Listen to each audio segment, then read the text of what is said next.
안녕하세요. 저는 30대 중반에 홀로 아이를 키우고 있는 평범한 싱글맘이에요. 여러분은 미신을 얼마나 믿어요? 점, 사주팔자, 타로 이런 거 말이에요. 사실 저도 이번 일을 겪기 전까지는 이런 미신들을 가끔씩 보기도 한 사람이에요. 믿는다기보다는 안 좋은 소리를 들으면 평소보다 더 조심하거나 노력해서 화를 피해가야지 하는 생각 때문에 보기도 했지만 솔직히 흥미 위주로 많이들 보잖아요. 그렇게 가볍게 생각했는데 그걸 그렇게 맹신하는 사람들도 있더군요. 제가 이렇게 사연글을 쓰게 된 이유는 바로 그 미신을 맹신하는 사람들에 대해 이야기해 주고 싶어서예요. 그 사람들은 전 시댁과 전 남편이고요. 제가 얼마나 어이없는 일을 당했는지 한번 들어봐 주세요. 저는 병원의 임상병리사로 일하는 평범한 사람이에요. 남편은 평범한 회사원으로 저희 병원과 남편 회사가 가까웠기에 인연이 돼서 만나게 됐죠. 남편도 좀 기가 약해 보이는 사람이지만 착했고 시부모 될 사람들도 정상적으로 보였어요. 그게 착각이라는 건 얼마 안가 알게 됐지만요. 제가 처음으로 시부모가 이상하다고 깨달은 건 저희 부부가 결혼 후 살 집을 고를 때였어요. 아들아, 내가 너희가 고른 집 괜찮은지 한번 보러 갔는데 그 집이 참 안 좋다네. 너희들이 같이 있으면 안 좋은 일만 날 것이란다. 큰 흉사가 생길 것이라는데 꼭 거기 가야겠냐? 아무리 봐도 난 영 끌리지가 않는데. 저희가 원하는 매물을 보고 와서 시부에게 말했을 때 시부는 하루만 기다려달라고 하더군요. 그리고 하루 뒤 우리에게 들려준 말이 저 말이었어요. 솔직히 저는 당황했고 남편도 저와 다를 바 없었어요. 저 아버님, 그게 무슨 말씀인지 안 좋은 곳이라는 건 어떤 의미로 안 좋다는 거예요? 입지가 별로라는 말씀이신지 아니면 뭔가 하자가 있는 집이라는 거예요?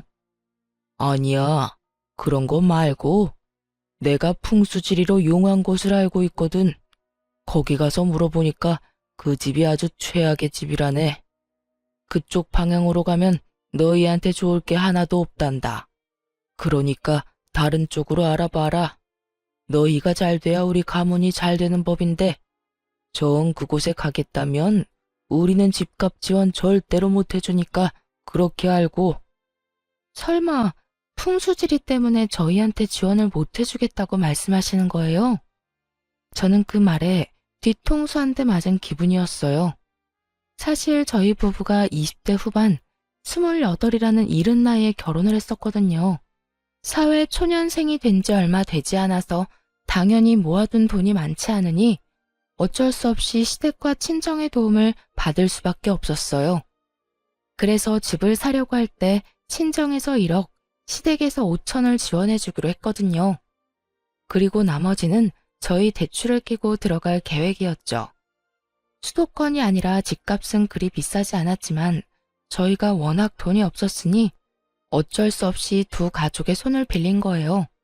그런데 갑작스레 시부가 저런 말을 하니 배신감이 느껴질 수밖에요.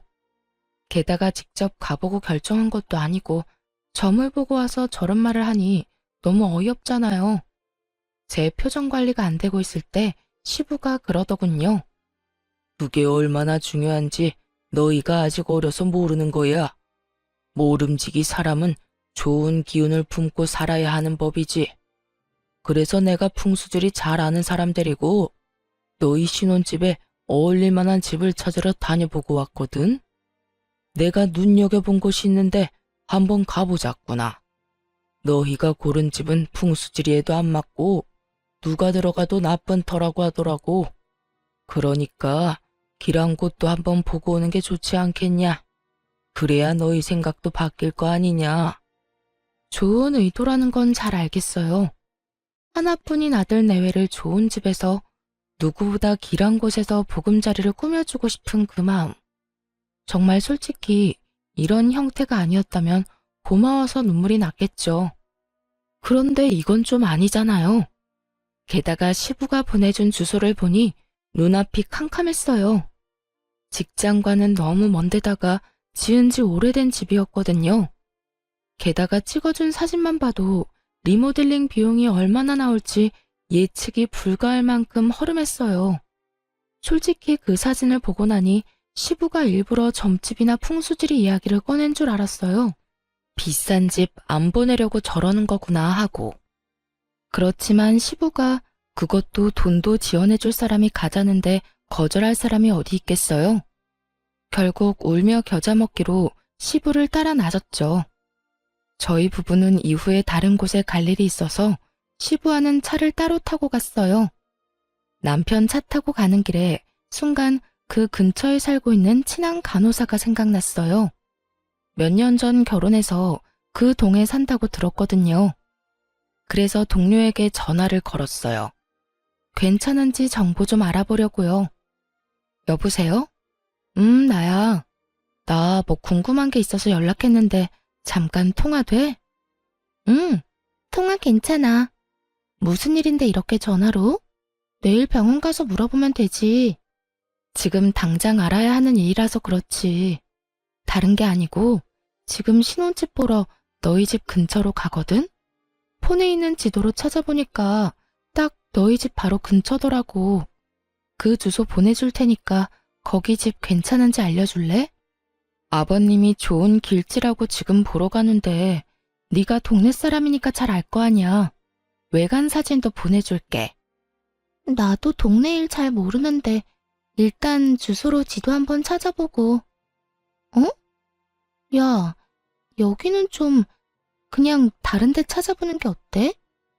급하게 다그치는 동료의 말에 저는 깜짝 놀라 되물었어요. 왜 그래? 뭐가 안 좋아? 너 여기 절대 가지 마. 여기 몇 달 전에 칼부림 있었던 곳이야. 그래서 경찰들이 노란 줄 쳐놓고 못 들어가게 막고 난리도 아니었거든? 내가 동네 아무리 관심이 없어도 그 정도로 소란스러우면 모르는 게 더 이상하지. 어쨌든 완전 재수 온 붙은 집이니까 절대로 가지 마. 네가 우리 집 근처에 오는 거면 나는 좋은데 이 집은 나라면 절대 안 가. 그 이야기를 듣는데 머리가 새하얘지더군요. 제가 무슨 소리를 들었나 싶을 정도로요. 남편에게 이야기를 하려는데 벌써 도착한 상태였고 친구와 연락을 끊고 일단 시부와 함께 그 문제의 집으로 갔어요. 그 집 앞에는 남자가 한 사람 서 있었는데 소개로는 공인중개사라고 하더군요. 그렇게 시부와 함께 저희도 일단 집에 따라 들어갔죠. 사실 집 자체는 사진으로 보는 것보다는 덜 더러웠어요. 그렇다고 고칠 곳이 없다는 건 아니었지만 매매가를 아낀다면 리모델링에 충분히 돈을 쓸 수 있으니 그 부분은 다행이라고 생각했죠. 물론 그 집에 들어가겠다고 가정을 했을 때의 말이죠. 저는 이곳에 들어갈 생각이 이미 눈꼽만큼도 없었거든요. 집을 둘러보는 내내 시부는 이 집이 얼마나 길한지, 빛과 채광이 얼마나 좋은지, 기운이 얼마나 좋은지를 귀에 딱지가 않도록 주절거렸어요. 그리고 저는 말 한마디 없이 냉랭한 표정으로 공인중개사의 입만 쳐다보고 있었고요. 해줘야 할 말을 안 하더군요. 그래서 제가 물었어요. 그런데 공인중개사님, 궁금한 게 있는데 왜 이 집이 문제 매물인 건 이야기 안 해주세요? 예? 모른 척 하지 마세요. 제가 이 근처 사는 직장 동료한테 이미 들었는데요. 여기 몇 달 전에 칼부림 났었다면서요? 그래서 경찰들 와서 난리도 아니었다는데 설마 그걸 모르셨던 건 아니죠? 제 말에 남편과 시부의 얼굴이 확 일그러지더군요. 저는 일부러 시부 보는 앞에서 공인중개사를 더 추궁했어요.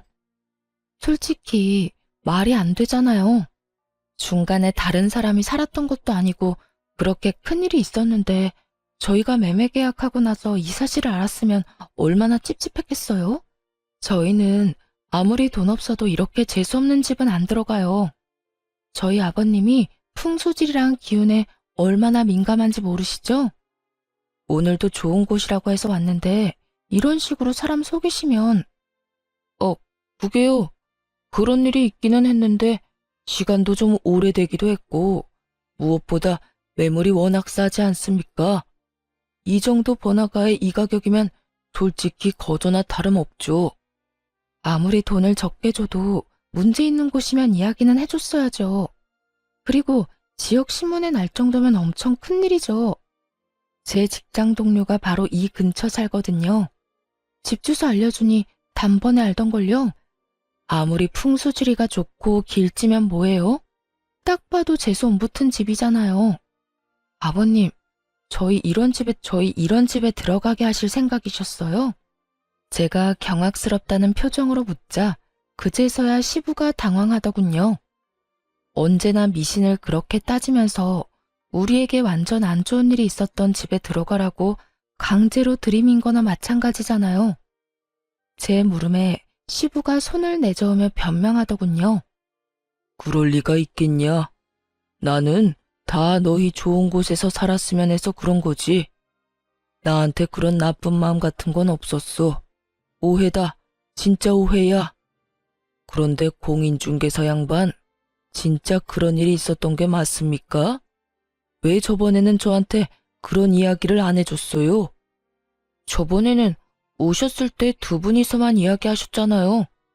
제가 뭐라고 이야기하려고 하면 모르는 사람은 좀 빠지라고 하시더니 설명을 해주려고 해도 싫다고 할 때는 언제고. 그래도 이 매물은 그 부분만 빼면 다 좋잖아요. 건물이 낡았지만 전기나 가스, 수도 같은 건 문제 하나도 없고 동네가 더럽고 허름한 것도 아니고 지하철역하고 멀지도 않으니까. 그리고 무엇보다 매매가가 이 근방에서 찾아보기 힘들 만큼 싸잖아요. 요새는 일부러 싼 곳 찾아오는 사람들도 많아서. 이 사람이?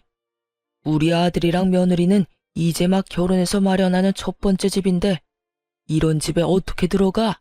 말이 되는 소리를 해야지. 이런 집이라는 거 알았으면 내가 반대했을 거야. 되려 호통치는 시부의 그 모습에 저는 속으로 코웃음을 쳤어요. 이 집에 와서 확인해보라던 시부가 할 말은 아니잖아요. 여기까지 끌고 온 게 본인이면서 애꿎은 공인중개사만 혼내고 있으니 어이가 없었죠. 그리고 한편으로는 안심도 됐어요. 이런 집에 들어가라고 할 리도 없을 테니까요. 그렇게 미신을 중요시하는 시부가 이런 재수없는 집에 들어가도록 놔둘 리가 없잖아요. 그런데 그 뒤에 시부가 한 행동에 완전 질려버렸어요. 시부가 부랴부랴 어디론가 전화를 걸더라고요. 나요. 이 집에서 칼부림 났었다는데 이게 도대체 어떻게 된 일이야? 자네 말로는 좋은 집이라며. 길지라서 살면 두고두고 좋을 집이라더니 몇 달 전에 이 집에서 사람 죽어서 경찰까지 왔었다는데 잘 봐준 거 맞아? 시부의 그 말에 상대방이 뭐라고 했는지는 모르겠는데 그 뒤에 이어진 시부 말은 저를 더욱 경악스럽게 했어요.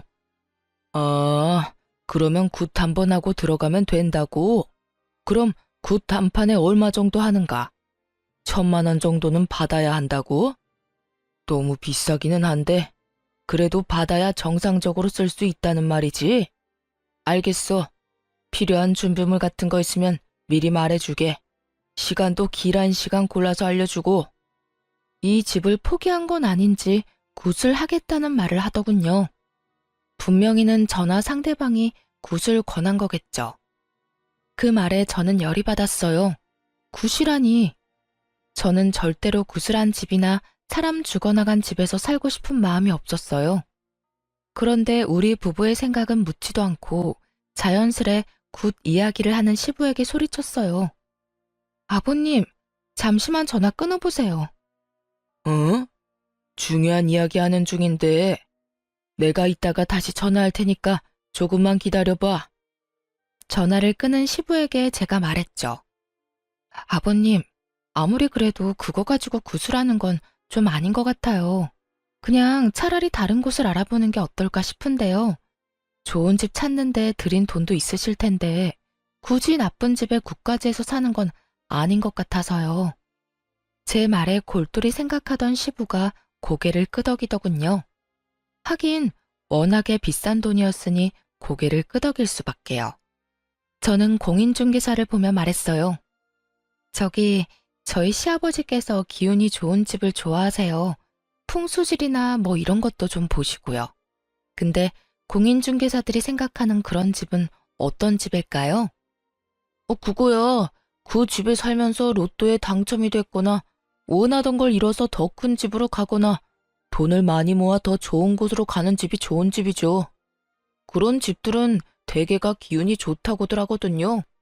그 이야기를 듣자마자 저는 믿져야 본전이라는 생각으로 저희 부부가 처음에 가길 원했던 집의 계약을 맡은 공인중개사에게 스피커폰으로 전화를 걸었어요. 네, 며칠 전에 집 보고 갔던 사람이에요. 그 아파트 말인데요. 혹시 전 주인분이 왜 이사하시려는 건지 알 수 있을까요? 그 집이요? 거기 부부가 원래는 집을 지으려다가 돈이 모자라서 그 집 매매해서 들어갔다고 하더라고요. 그런데 얼마 전에 집값도 많이 올랐고 목표로 하던 금액도 모여서 이참에 그 집 팔고 외곽에 고급 주택 지어서 갈 거라고 하더라고요. 들어간 지 5년 만에 더 큰 집으로 갔으니 집 기운이 좋은가 봐요. 그 사람들 전에 주인도 짧은 기간에 돈 많이 모아서 더 큰 집으로 갔거든요. 완벽해 보이지는 않아도 이력을 따져보면 그 집만큼 괜찮은 집도 없어요. 그러니까 그게 진짜인지 가짜인지는 정말로 아무 필요도 없었어요. 공인중개사가 그렇게 말해주는 바람에 저희 부부 선택이 완벽했다는 게 증명이 됐으니까요.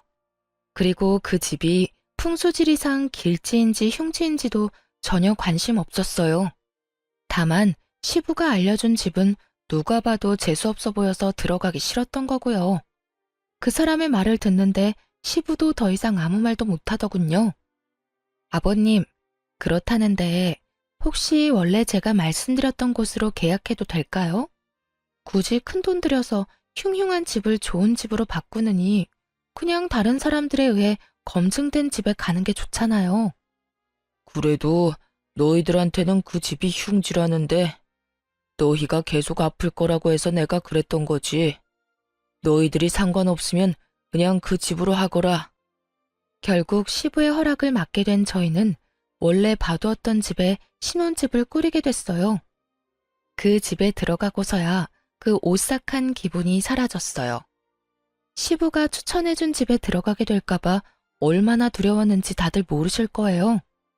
그 집을 우리 손으로 사지 않았다는 것만으로도 정말 천만다행이라고 생각하고 있어요. 시부의 미신 사랑에 대해 뼈저리게 느끼게 된 것이 이 신혼집 구매 때였어요. 그리고 그 뒤에도 시부의 미신에 대한 맹목적인 애정은 전혀 사라지지 않고 더 커져가기만 했죠. 저희가 결혼하고 3년간 애가 전혀 생기지 않더라고요. 따로 피임을 하는 것도 아닌데 애가 생기지 않자 저희도 걱정은 됐지만 아직 나이가 30대 초반이었으니 조금만 더 기다려보자는 생각을 했어요. 그런데 시부가 이번에도 그 일에 간섭을 시작했어요. 며느라가 이번 연도에는 꼭 애를 가져야 한단다. 무조건 올해나 내년 안에 애를 낳아야 해. 내가 용한 점쟁이한테 갔다 왔는데 그래야 크게 될 손자를 얻을 수 있다는구나. 그 말에 저는 또 하는 생각이 들었죠. 여태껏 아무 말 없었던 이유는 우리를 배려해서라기보다는 때가 되지 않았기 때문이고요. 정말 하다 애 낳는 것까지 이렇게 간섭받을 줄은 꿈에도 생각해 본 적 없는데 말이죠. 그래도 어차피 한 번은 가봤어야 할 난임센터를 시부의 권유로 가게 됐으니 어찌 보면 잘된 일이기는 했죠. 난임으로 판정받기는 했지만 시술로 한 번의 아이를 가지게 됐거든요. 제가 임신했다고 했을 때 가장 좋아했던 사람이 시부였으니 솔직히 그간의 서운한 마음이 아주 조금 덜어지는 기분이었어요. 그러나 시부가 축하의 말을 건넨 뒤에 한 말은 저를 다시 답답하게 만들기에 충분했어요. 내가 나를 받아왔다. 출생택일이야. 애도 이제는 날짜 시간 맞춰서 낳아야 그게 되는 거야. 정말로 잘된 놈은 태어날 때부터 정해지는 거지. 네 출산 예정일에 맞춰서 받아온 날이다. 자, 받아놔라. 거기에는 누군가 휙휙 갈긴 듯한 날짜와 시간이 적혀 있었어요. 그걸 보면서 저는 정신이 아득해지는 기분이 들었죠. 또 미신. 그래도 이번에도 이해하려고 애는 썼어요. 솔직히 저도 애한테 좋다면 뭐든 하고 싶은 마음이니 날짜를 맞출 수만 있으면 맞춰서 낳고 싶다고 생각은 하니까요. 하지만 출산해보신 분들은 알잖아요. 제왕절개가 아닌 이상 그건 맞추기가 엄청 어렵다는 걸요. 저는 나지막히 한숨을 쉬며 시부에게 말했어요. 아버님, 날짜 받아와 주셔서 감사해요. 최대한 이 날짜에 나와보도록 노력할게요. 39주쯤이라 맞추려면 맞출 수도 있을 것 같긴 하네요. 완전 조산이라거나 만삭을 훌쩍 넘은 날짜가 아닌 게 다행이라면 다행이었죠. 그런데 저의 어정쩡한 대답이 마음에 들지 않았는지 시부가 저를 뚫어지게 쳐다보며 강조하더군요. 아가, 이건 선택사항이 아니다. 무조건 이 날짜, 이 시간 안에 나아야 해. 그래야 나라에 크게 이바지할 인물이 나온다고 했으니 네 선택에 우리 집안 미래가 달렸다는 거다. 아버님, 근데 애가 알고 나오는 것도 아니고 제왕절개 날짜를 잡아놓는다고 해도 그 날짜까지 진통이 안 오면 제왕절개가 가능하겠지만 날짜 전에 진통이 오면 안 될 수도 있어요. 그리고 아이나 저한테 문제가 생기면 더 빨리 아이를 낳을 수도 있고요. 제가 할 수 있다고 장담을 하기에는 변수도 많고. 그런 건 다 기합이야. 늦게 나오면 날짜 맞춰서 제왕절개 하면 되고 일찍 나오면 참으면 되지. 최대한 참아. 날짜 전까지 걷기 운동은 좀 피해. 그거 하면 일찍 나온다는 말이 있으니까. 무슨 애 하나 나오는데 집안의 미래까지 생각해요?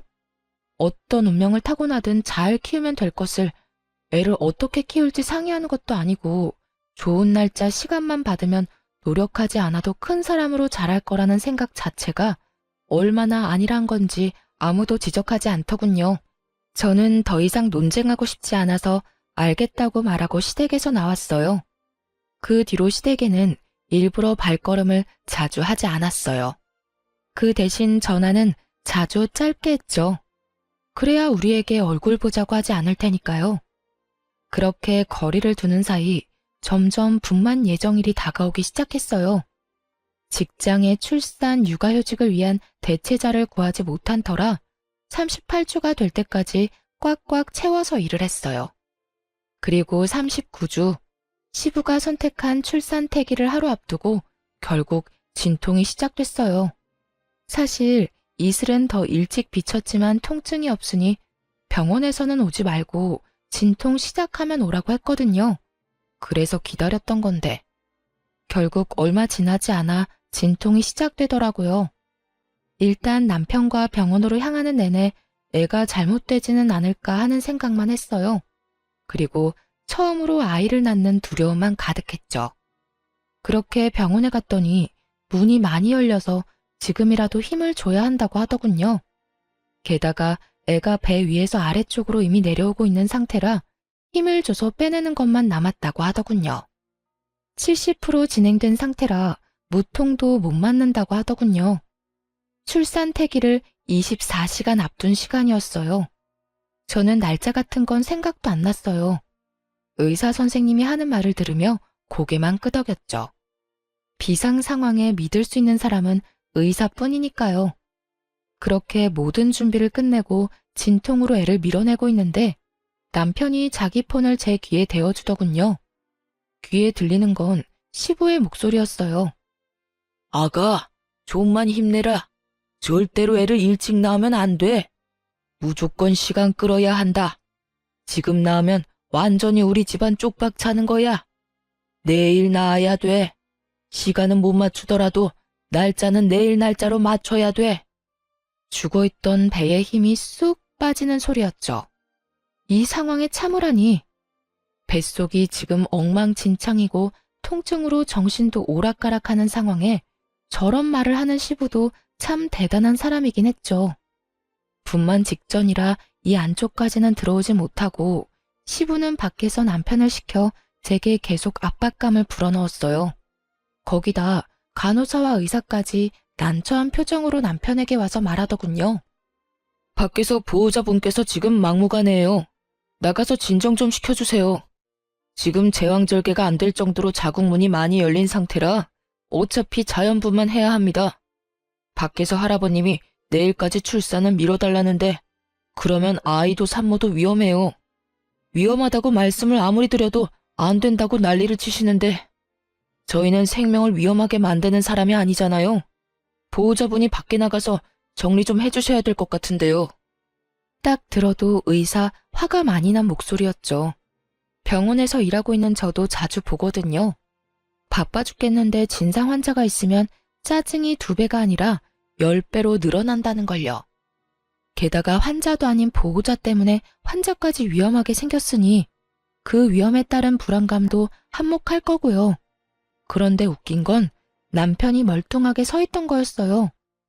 당신 뭐해? 나 지금 당장 애 낳아야 해. 너무 아프다고. 그치만 아버지가 날짜 꼭 지켜야 한다고 하셨는데. 나 죽어나가도 그 말 할 거야? 네 앞에서 애랑 나랑 둘이 나란히 잘못되는 거 봐야 정신 차릴래? 애한테 무슨 일 생기면 당신네 가문에 미래고 뭐고 아무것도 없을 줄 알아? 저는 다 때려치고 빨리 낳고 싶은 마음뿐이었어요. 게다가 제왕절개를 안 해도 될 정도로 자궁문이 많이 열린 상황이었죠. 제 말에도 남편 놈이 우물쭈물하자 저는 열받아서 의사에게 말했어요. 의사 선생님, 주 보호자 필요 없고 환자인 제가 말할게요. 그리고 보호자 서명 뭐 이런 거 필요하시면 남편 말고 밖에 있는 저희 친정어머니한테 사인 받으시고요. 제 목소리가 밖에 다 들렸는지 시부가 밖에서 고함을 지르더군요. 무슨 소리야? 기다려. 내일 낳아야 된다고 내가 말했지? 어이, 의사 선생. 참을 수 있다니까. 조금만 시간 좀 더 끌어. 사돈, 이제 그만 좀 하세요. 동네 창피하게 왜 병원에서 난리예요?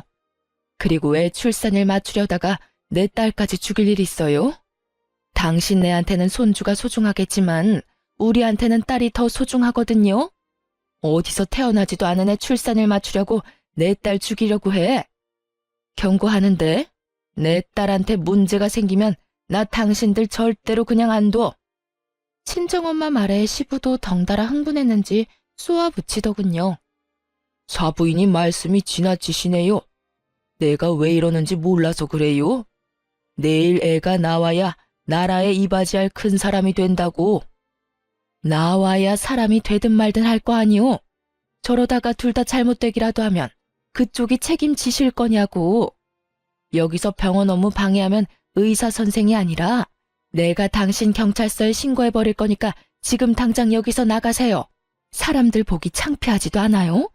요즘 세상에 어떻게 며느리 목숨을 가지고 이래라 저래라 하는 거야.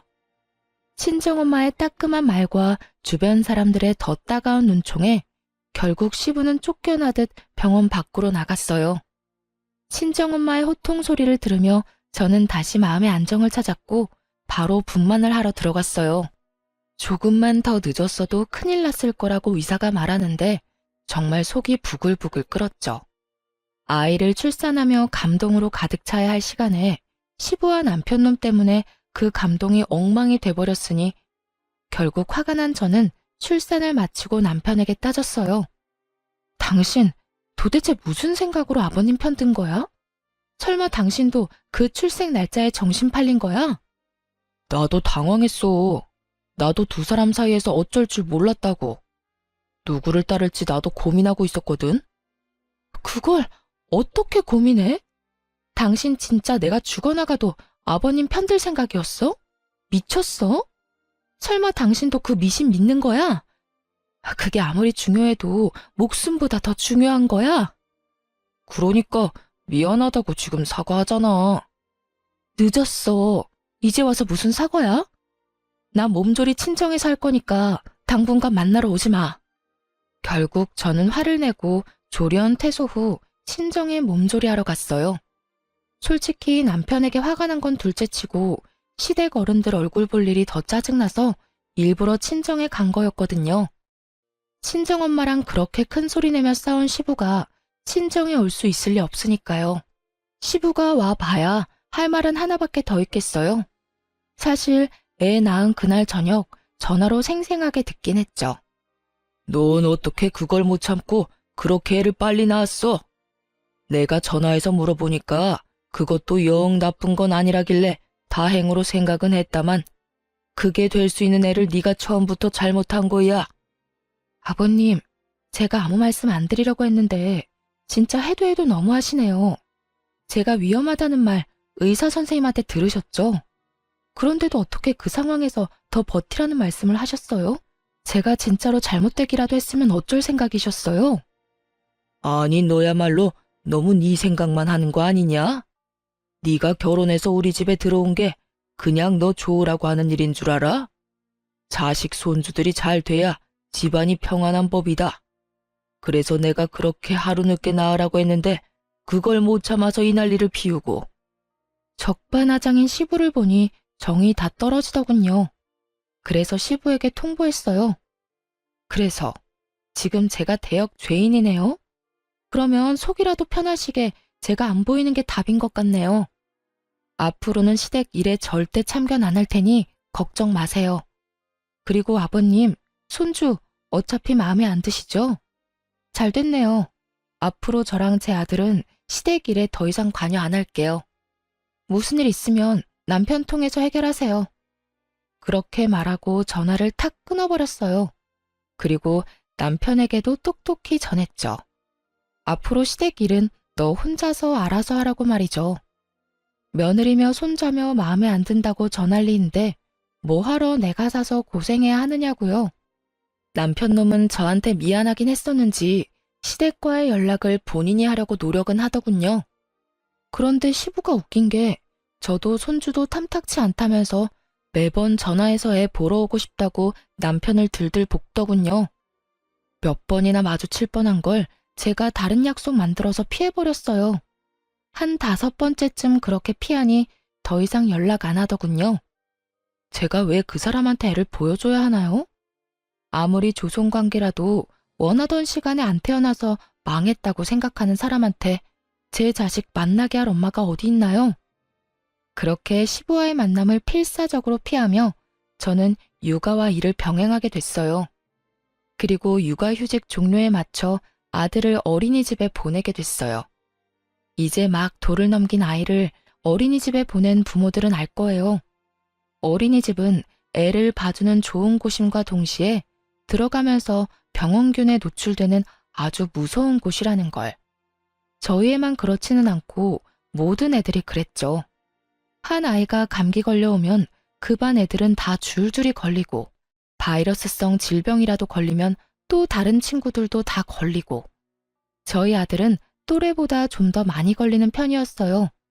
감기에 바이러스, 물놀이 이후에 요로 감염까지 와서 병원에 입원도 일주일씩 해야 했을 정도로요. 애가 자주 아프니 저도 연차를 계속 써야 했고 무엇보다 아이와 같이 입원을 해야 하니 몸이 축나기도 했어요. 이런데도 남편놈은 괜찮냐는 말 한마디 없고 위로라도 해주면 좋을 것을. 제 맘 알아주는 사람은 친정엄마 뿐이더군요. 그런데 아기가 호흡기 바이러스로 열이 나서 입원했을 때 시부에게서 연락이 왔어요. 남편이 애가 아프다고 말한 모양이었어요. 전화를 받았는데 시부 이야기에 화가 확 치밀었죠. 손주 아픈 거 애 사주 때문에 그렇단다. 그러게 내가 뭘 했냐? 하루만 더 버티라고 했지. 그랬으면 잔병 치레도 안 하고 잘 컸을 텐데 네가 그걸 못 참는 바람에 애가 약하게 태어났잖아. 뭐 이미 애가 그렇게 나온 건 어쩔 수 없고 내가 그 문제는 이미 방법을 찾아놨으니 나중에 너 나랑 같이 어디 좀 가자. 느낌이 쎄했죠. 그 어디가 그저 평범한 곳일 거라는 생각은 전혀 들지도 않았죠. 어디를 가자는 말씀이세요? 신방. 용한 점쟁이가 그러는데 그거 한 번만 받으면 싹 다 낫는단다. 그러니까 애 태어나면 너랑 애 둘 다 준비하고. 자기 할 말만 하고 끊는 시부를 보며 화가 머리 끝까지 났죠. 당장 남편에게 전화해서 퍼부었어요. 아버님 도대체 무슨 생각이셔? 내가 병간호도 이렇게 힘들어 죽겠는데 왜 아버님 그딴 정신 나간 소리를 들어야 해? 세상에 어떤 사람이 두 돌도 안 된 애랑 며느리한테 신방을 가자고 하느냐고. 우리가 악귀야? 우리가 뭐 귀신이라도 붙었대? 지금 우리 애 반에 같은 질병으로 입원한 애가 둘이야. 이 지역에도 유행하는 중이고. 그럼 그 애들도 다 태기를 잘못해서 그런 거냐? 어디서 말도 안 되는 소리를 해. 이런 일은 당신이 중간에서 알아서 끊어줘야지. 나 스트레스 받아서 죽으라고 이러는 거지? 나 말려 죽이려고? 그딴 식으로 말하지 마. 아버지가 나쁜 마음으로 그랬겠어? 아버지도 손주 걱정하시는 거야. 할아버지가 손주 걱정하는 게 도대체 무슨 잘못인 건데? 당신이 이렇게 예민하게 나오니까 나도 아버지도 당신한테 문제가 있다고 생각하는 거지. 그리고 애가 이렇게 자주 아픈데 당신은 뭐라도 해볼 생각은 안 하고. 그래서 내놓은 해결 방법이 점집에 가서 물어보는 거야? 차라리 한의원을 가거나 어린이집을 안 가고 애 봐줄 사람 찾는 게 더 괜찮은 방법 아니야? 하긴 이미 애가 그렇게 타고났다고 생각하는 사람이 그런 걸 해줄 리가 없지. 당신도 반성 좀 해. 애한테 굿하겠다는 말 듣고도 멀쩡한 당신이 더 놀라운 거 알아? 남일이야. 당신의 일이라고. 아버님이 그런다고 당신까지 이러면 내가 어떻게 버텨? 내가 얼마나 스트레스 많이 받는지 당신은 정말 몰라서 그러는 건 아니지? 어쨌든 나 절대로 우리 아들 그런 곳에 못 보내. 그렇게 알고 당장 아버님 멈추도록 만들어. 그것도 못하면 진짜 당신 용서 안 할 거야? 저는 남편에게 쏟아붓고는 아이와 퇴원을 했어요. 그런데 아무리 생각해도 시부가 여기서 포기할 것 같지 않더라고요. 점쟁이가 애를 데려오라고 했다는 거 보면 분명 애도 데려가라고 기를 쓰겠죠. 그 생각하니 온몸이 오싹하더라고요. 분명 집으로 찾아올 것 같아서 애랑 친정으로 갔어요. 설마 여기까지 와서 소란 피우지는 않겠지 싶었는데 웬걸 여기까지 쫓아왔더라고요. 남편이 같이 왔길래 남편이 시부를 말려주려나 싶었는데 두 사람 다 애 내놓으라고 난리더군요. 여보, 나와 이야기 좀 해. 애한테 나쁠 거 하나 없다고. 한 번만 하면 돼. 돈도 아버지가 다 내준다는데 그 정도는 괜찮잖아. 빨리 나와봐. 당신 미쳤어? 이젠 말이 안 통하네. 우리 이혼해. 여기서 이러지 말고 이혼하자고. 내 아들 데리고 그딴 짓거리 하는 거 난 못 봐. 딴 여자랑 결혼해서 낳은 애로 뭔 짓을 하든 난 상관 안 할 테니까 그냥 나랑 이혼이나 해줘, 이 미친놈아.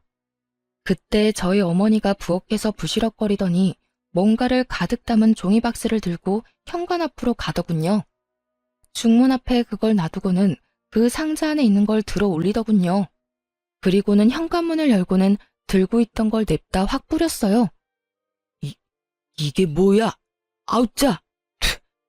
소금? 그래, 소금이다.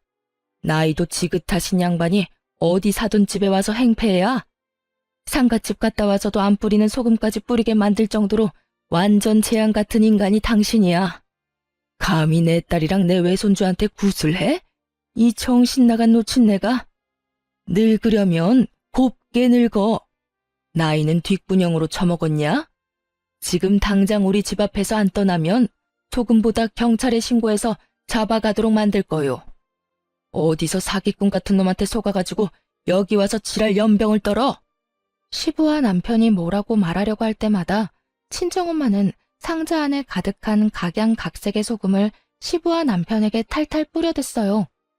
입으로 들어오는 짠맛에 말도 못하고 침만 퇴퇴 뱉는 두 사람에게 친정엄마가 꽥 하고 소리쳤어요. 내 눈에 흙이 들어와도 절대로 내 새끼한테는 국 같은 거 못해. 만약 그딴 짓 하기만 해봐. 내가 확 죽어서도 당신 옆에 딱 달라붙어서 재수 더럽게 없도록 만들어줄 테니까 썩 꺼져.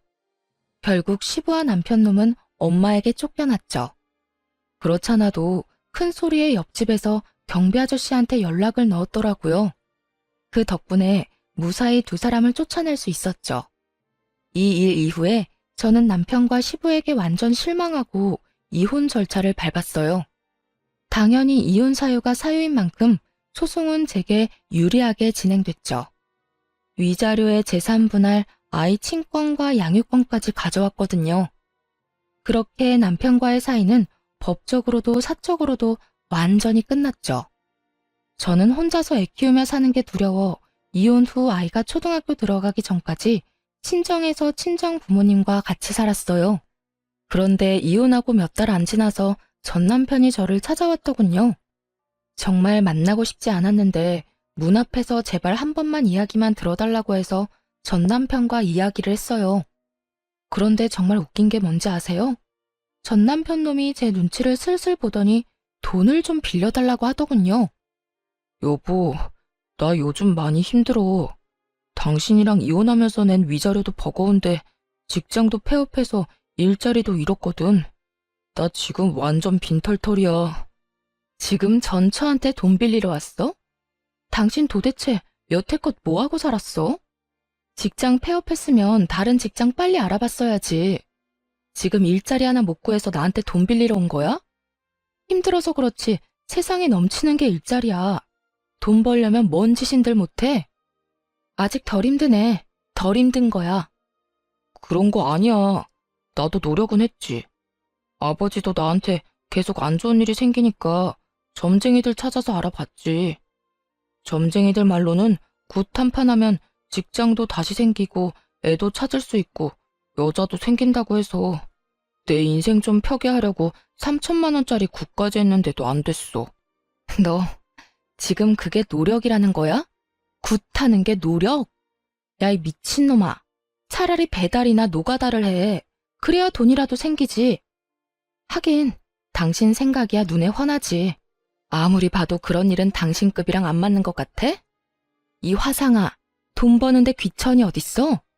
죽고 싶지 않으면 무슨 일이든 해서 돈 벌어야지. 그리고 어떤 인간이 돈이 없는데 3천만 원을 들여서 구슬해? 와, 지금 보니까 내가 이혼을 잘했네, 잘했어. 이런 놈을 남편이라고 믿고 있었다가는 무슨 큰 봉변을 당했을지 상상도 안 가. 그 3천만 원만 아꼈어도 지금쯤 이 꼴은 안 났겠지. 여보, 나 진짜 심각하다고. 진지하게 생각 좀 해봐. 지금 월세 낼 돈도 없어서 허덕이는데 차도 중고로 다 팔아버리고 남은 게 없다고. 눈물을 질질 짜면서 제게 하소연하는 전 남편 놈을 보니 정말 우라통이 터지더군요. 왜 여기 와서 나한테 이야기한들 뭐가 나아지냐고요. 여보라고 부르지도 마. 그래서 굿한 결과가 지금 이거야? 이혼한 전처 찾아와서 돈 빌리는 거? 점쟁이가 그건 안 알려줬나 보네. 내가 돈 절대 안 빌려준다는 거. 그거 알았으면 네가 여기까지 왔겠어? 나도 믿기는 싫었어. 하지만 아버지가 계속 해보라면서 난리잖아. 그렇게 구슬 한 번 했는데도 직장은커녕 면접 보는 족족 다 떨어지니까 그 뒤에 그 점쟁이 찾아갔는데 도망가고 아무도 없더라고. 사기당한 거지. 아버지는 그걸 인정 못하셨고 나도 아버지 제정신으로 돌려보려고 애썼는데 안 되더라고. 용한 곳은 다 돌아보느라 집안의 살림살이도 거들났어. 아버지 집까지 팔아서 비싼 부적도 사고 굿까지 몇 번을 했는지 정말 아버지가 집 팔았다는 이야기 듣자마자 아버지가 무슨 짓을 했는지 소름이 돋을 정도로 현실적으로 와닿더라고. 당신이라도 정신을 차리고 있었어야지. 미신 같은 거 믿을 생각하지 말고 노력을 했었어야지. 지금도 당신 꼴 좀 봐. 이게 뭐 하는 거야? 그래서 돈 다 잃고 지금 후회 한 사발 들이키면서 전처한테 눈물 콧물 흘리면서 돈 빌려달라는 거 우습지도 않아? 멀쩡한 몸뚱어리 놔두고 쉽게 돈 얻어볼 생각으로 이혼한 전처한테 찾아온 것도 어지간히 뻔뻔하지 않으면 못할 짓이긴 하지. 지금 이럴 시간에 알바라도 해서 돈이나 벌어. 네 자식 키울 양육비는 미루지 마. 제 말에 전 남편은 아무 말도 못하고 입만 앙 다물고 고개만 푹 수그리고 있더군요. 그 꼴 보니 답답해서 소리를 한 번 더 질렀어요. 당장 가서 일하라고. 배달이든 상하차든 공사판을 뛰든. 지금 당장 할 수 있는 일을 해서 돈이나 벌어. 그렇게 전 남편은 본전도 못 찾고 돌아가야 했어요. 도대체 저는 왜 찾아온 건지 이해가 안 가더라고요. 저 찾아올 시간에 무슨 일이라도 했으면 이 정도로 허덕이지는 않았겠죠. 나중에야 들은 이야기이긴 한데 시부가 미신을 맹신하며 여기저기 돌아다니면서 쓴 돈만 2억이 넘는다더라고요. 근데 참 웃기죠?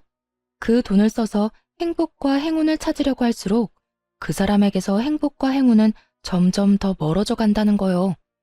전 남편도 마찬가지죠. 시부처럼 미신을 믿는 순간부터 순차적으로 가지고 있던 걸 잃게 됐잖아요. 저와의 신뢰, 자식, 직장, 돈까지 몽땅 사라졌죠. 저 아들을 생각했다면 시부에게 동조할 것이 아니라 우리와 함께 했어야죠. 시부 편들다가 결국은 본인 인생 날아가고 시부도 가진 돈 다 털려서 아들에게 의지하며 산다는데 저는 솔직히 지금도 이해 안 가요. 시부가 왜 그렇게 맹목적으로 그런 것들을 믿었는지. 이혼 이후로는 절대 미신에는 눈길도 안 줘요. 그런 거 없어도 사람의 삶이라는 건 순리대로 흘러가는 법인데 중간에서 억지로 꼬려고 할수록 더 복잡해지는 거라고 저 혼자 이 상황을 겪고 그렇게 생각하기로 했어요. 뭐든 적당히가 제일 좋은 것 같아요. 적당하게 하기만 한다면 마음의 부담도 덜 수 있고 불안감도 다스릴 수 있겠죠. 가만히 보면 시부와 전 남편은 그런 불안에서 벗어날 수 없었기 때문에 미신이라는 도구에 의존하게 된 건지도 모르겠네요. 그러니 마음 다잡고 열심히 살 생각이에요. 그래도 전 남편도 자식 새끼 생각은 하는지 양육비만큼은 꼬박꼬박 잘 보내고 있어요. 들어보니 택배 상하차 일을 하고 있다더군요. 하려면 할 수 있는 일인 것을 왜 그때는 깨닫지 못했는지 참 이해가 안 가긴 합니다만 후회는 언제나 늦은 법이고 떠나간 버스는 다시 돌아올 일 없으니 그것도 전 남편이 만든 결과죠.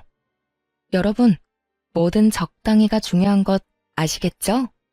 과하면 언제든 문제가 생기는 거라는 걸 저는 이번 이혼으로 깨달았거든요. 제 어이없는 이혼 사연 잘 읽으셨나요? 읽어주신 분들에게 감사한 말씀 전하며 모두 행복한 하루 되세요.